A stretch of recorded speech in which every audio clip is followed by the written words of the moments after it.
कड़ाके की सर्दी में आस्था की अग्नि परीक्षा। भीनमाल में महिला साधु राधागिरी महाराज की 108 मटकों से जलधारा तपस्या। शिव भक्ति में उमड़े श्रद्धालु। भारत भूमि सदियों से ऋषि मुनियों और तपस्वियों की साधना का केंद्र रही है। इस आध्यात्मिक परंपरा को जीवित करती एक अनूठी और कठोर तपस्या इन दिनों भीनमाल शहर के क्षेमकरी माता मंदिर के पास स्थित श्री महाकालेश्वर धाम में देखने को मिल रही है। यहाँ महिला साधु राधागिरी महाराज कड़ाके की सर्दी में 11 दिवसीय जलधारा तपस्या कर रही है, जिसने श्रद्धालुओं और आमजन का ध्यान आकर्षित किया है। शनिवार से प्रारंभ हुई इस तपस्या में राधागिरी महाराज प्रतिदिन तड़के सुबह 5 बजे ओम नमः शिवाय मंत्रों के उच्चारण के साथ 108 ठंडे मटकों से अपने शरीर पर लगातार जलधारा प्रवाहित कर कठोर साधना में लीन रहती है।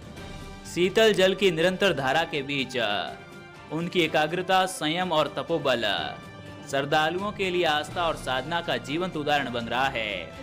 रविवार को तपस्या के दूसरे दिन भी जैसे ही जलधारा प्रारंभ हुई, पूरा महाकालेश्वर धाम ओम नमः शिवाय के मंत्रोच्चार से गूंज उठा। दीप धूप मंत्रोच्चार और शिव भक्ति के इस अद्भुत संगम को देखने के लिए बड़ी संख्या में श्रद्धालु धाम पहुंच रहे हैं। श्रद्धालुओं का कहना है कि इस तपस्या से क्षेत्र में सकारात्मक ऊर्जा और आध्यात्मिक वातावरण का निर्माण हो रहा है। धाम के महंत नवीन गिरी महाराज ने बताया कि श्री महाकालेश्वर धाम में वर्षों से भक्ति, सेवा और साधना की परंपरा चली आ रही है। उसी परंपरा के तहत राधागिरी महाराज ये 11 दिवसीय जलधारा तपस्या कर रही है, जिसमें प्रतिदिन 108 मटकों से जलधारा दी जाती है। ये तपस्या 14 जनवरी तक चलेगी।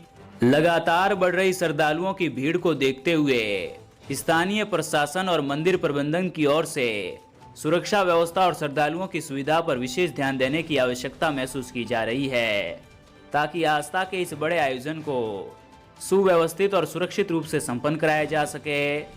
महाकालेश्वर धाम में चल रही ये अनूठी तपस्या न केवल धार्मिक आस्था का प्रतीक